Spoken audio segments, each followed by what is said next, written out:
France's finance minister, speaking at a meeting of the International Monetary Fund in Washington earlier today, said that there were shortages everywhere, with the suppliers struggling to cope with the rise in consumer demand as countries emerge from the pandemic.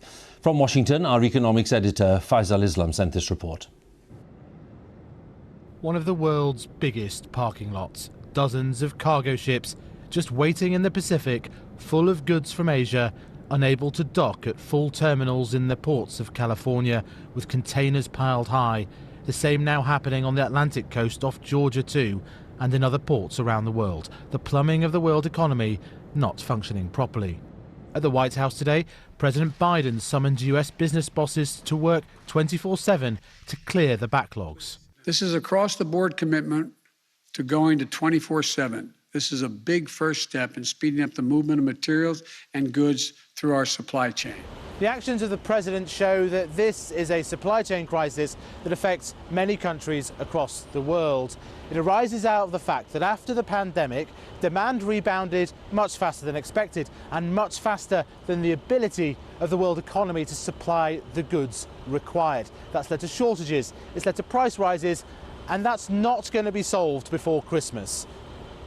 In fields and airfields around the USA, there are tens of thousands of nearly finished cars and trucks, but they can't be sold because they lack the crucial microchips, the orders for which were cancelled at the start of the pandemic. The companies were too pessimistic about the rebound in demand.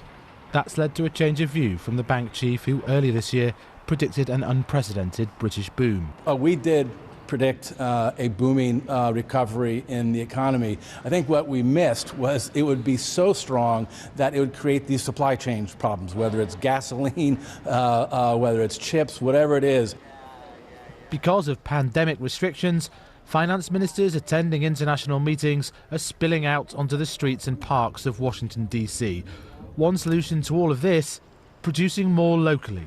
To reduce the dependence of France and all European countries to key technologies, to chips, to semiconductors, to all the products on which there are bottlenecks and shortages today.